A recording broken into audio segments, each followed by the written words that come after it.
এখন বিশাল সাগৰ, এজন বৃদ্ধ মাছমৰীয়া যি ৮৪ দিন ধৰি এটাও মাছ চিকাৰ কৰিব পৰা নাই।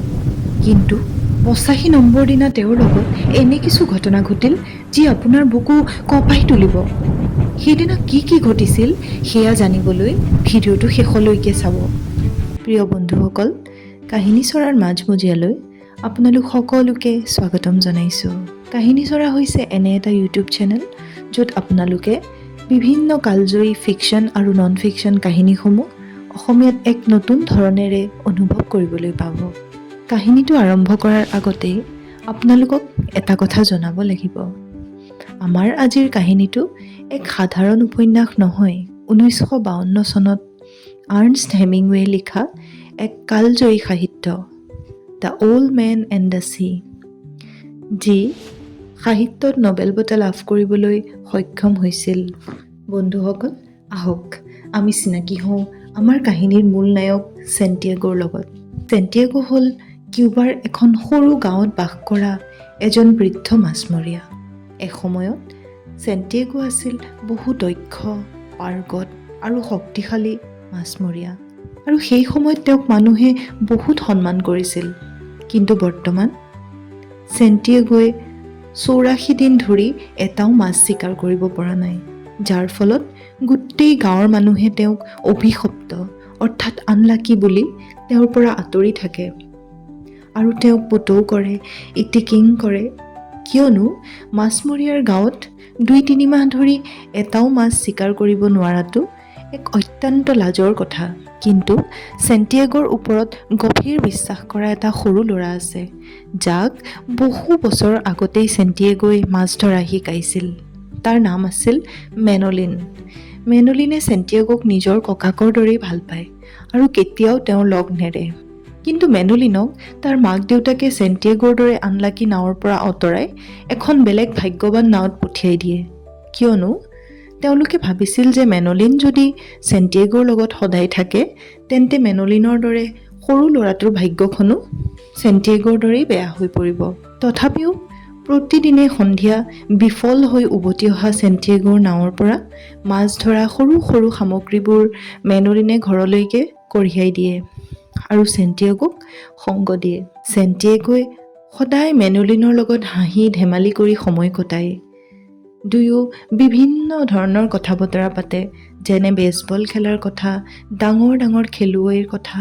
কিন্তু ছেণ্টিয়াগোৰ ভিতৰি ভিতৰি নিজৰ বিফলতা আৰু দুৰ্বল হৈ পৰা শৰীৰ আৰু অকলশৰীয়া জীৱনৰ কথা ভাবি সমগ্ৰ নিশাটো বহু দুখত কটায়। কিন্তু প্ৰতিদিনে পুৱা তেওঁ এজন যোদ্ধাৰ দৰে মাছ ধৰিবলৈ ওলাই যায়, নিজৰ সকলো ব্যৰ্থতা সামৰি। অন্য দিনাৰ দৰে ছেণ্টিয়াগোৱে সেইদিনা পুৱাও সূৰ্য উদয় হোৱাৰ আগতেই চিকাৰলৈ বুলি ওলাই যায়। তেওঁৰ লগত কোনো সংগী নাছিল যোগাযোগৰ কোনো ব্যৱস্থাও, এখন সৰু নাও আৰু অন্তহীন সাগৰ। ছেণ্টিয়াগো অন্য মাছমৰীয়াৰ দৰে নাছিল। তেওঁ সাগৰক সন্মান কৰে, সাগৰৰ বুকুৰ প্ৰতিটো ঢৌক লক্ষ্য কৰে প্ৰতিটো চৰাই, প্ৰতিটো প্ৰতিবিম্বক। লাহে লাহে সূৰ্যৰ কিৰণ পৰি সাগৰৰ পানীসমূহ তীৰ বিৰাই উঠিছিল, যেন এখন মুকুতাৰ চাদৰহে। হঠাৎ ছেণ্টিয়াগোই তেওঁৰ বৰশীত এটা সৰু টান অনুভৱ কৰে। তেওঁ ভাবে নিশ্চয় সৰু মাছ হ'ব, কিন্তু খন্তেক সময় যোৱাৰ পিছতেই ছেণ্টিয়াগোই বুজি উঠিছিল যে তলত এটা বিশাল মাছ আছে। সেয়ে তেওঁ প্ৰাৰ্থনাৰ সুৰত কৈ উঠে, টোপটো খা, অনুগ্ৰহ কৰি তই টোপটো খা। আৰু তেওঁ লাহেকৈ ৰছীডাল টানিবলৈ লয়, কিন্তু মাছটো আতংকিত নহয়, জঁপিয়াই নুঠে। সেয়াই ছেণ্টিয়াগোক অধিক ভয় খুৱায়, কাৰণ মাছটোৱে ভয়ংকৰ শক্তিৰে সাগৰৰ গভীৰতালৈ সাঁতুৰিবলৈ ধৰে আৰু ছেণ্টিয়াগোৰ নাওখন টানি লৈ যায়। এই বিশাল মাছটোৰ বিৰুদ্ধে যুঁজ কৰোঁতে ছেণ্টিয়াগোৰ দুয়োখন হাত বৰশীৰ ৰছীয়ে কাটি পেলায়। মাংসপেশীত বিষ অনুভৱ কৰে, কাৰণ তেওঁ বুজি উঠিছিল যে এইটোৱেই তেওঁৰ জীৱনৰ আটাইতকৈ ডাঙৰ চিকাৰ হ'ব। ঘণ্টাৰ পিছত ঘণ্টা পাৰ হয়, ৰাতি নামে, কিন্তু কোনেও হাৰ নামানে। চাৰিওফালে মাটি নাই, সহায় নাই, অকল পানী আৰু অন্ধকাৰ। এনে এক বিপদৰ মাজত ছেণ্টিয়াগোই মাছটোক শত্ৰু বুলি ভবা বন্ধ কৰে। তেওঁ মাছটোক সন্মান কৰিবলৈ ধৰে, ভাল পাবলৈ ধৰে আৰু সেই কথাই কাহিনীটোক সম্পূৰ্ণ সলনি কৰি দিয়ে, কিয়নো এয়া কেৱল সাধাৰণ চিকাৰ নাছিল, এইটো দুজন যোদ্ধাৰ যুদ্ধ হৈ পৰে। দুয়ো নিজৰ প্ৰাণৰ বাবে অকলে ভাগৰুৱা হৈও পৰাজয় স্বীকাৰ নকৰা।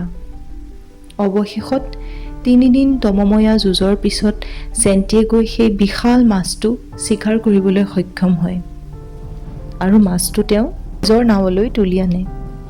মাছটোৱে যথেষ্ট আঘাত পাইছিল বাবে শৰীৰৰ পৰা তেজ বৈ আছিল আৰু কেঁচা তেজৰ গোন্ধ পাই এদল শাৰ্ক মাছে ছেণ্টিয়াগোৰ নাৱৰ ফালে আগবাঢ়ি আহে। ছেণ্টিয়াগোই অপ্ৰাণ চেষ্টা কৰিছিল যদিও শাৰ্কৰ মাজৰ পৰা তেওঁৰ চিকাৰটো বচাব নোৱাৰিলে। অসহায় হৈ চাই থাকিল তেওঁৰ 3 দিনৰ অপ্ৰাণ কষ্টক শাৰ্ক কেইটাই মুহূৰ্ততে খাই শেষ কৰি পেলোৱাৰ দৃশ্য। বাকী থাকিল কেৱল মাত্ৰ হাড় কেইডাল। লাহে লাহে ছেণ্টিয়াগোই অৱশ দেহাৰে ভাগৰুৱা মনেৰে ঘৰ অভিমুখে যাত্ৰা কৰিলে।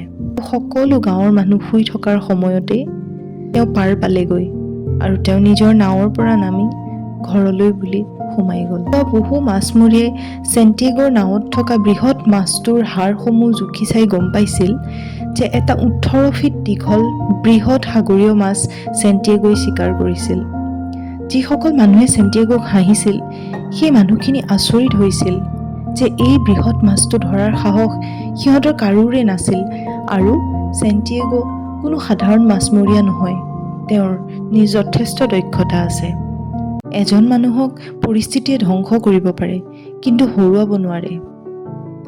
এই কাহিনীয়ে আমাক এয়াই শিকায় যে দুটা সম্পূৰ্ণ বিপৰীত বস্তু একেলগে থাকিব পাৰে। দুখ সুখ, হাঁহি কান্দোন, ভাল বেয়া, কাৰণ জন্ম মৃত্যুৰ দৰে দুটা বিপৰীত মেৰুৰ মাজতেই জানো আমি জীৱনটো যাপন নকৰোঁ। ছেণ্টিয়াগোৰ কাহিনীয়ে আমাক এয়াই শিকায় যে সকলো হেৰুৱাৰ পিছতো মানুহে জীৱনৰ আটাইতকৈ সুন্দৰতম সত্যটি উপভোগ কৰিব পাৰে। বন্ধুসকল, আজিৰ কাহিনীটো ইমানেই আছিলে। আপোনালোকে কেনে পালে আমাক নিশ্চয় জনাব আৰু এনেকুৱা কাহিনী লাভ কৰি থাকিবলৈ হ'লে চেনেলটো ছাবস্ক্ৰাইব কৰি দিবলৈ নাপাহৰিব। ধন্যবাদ।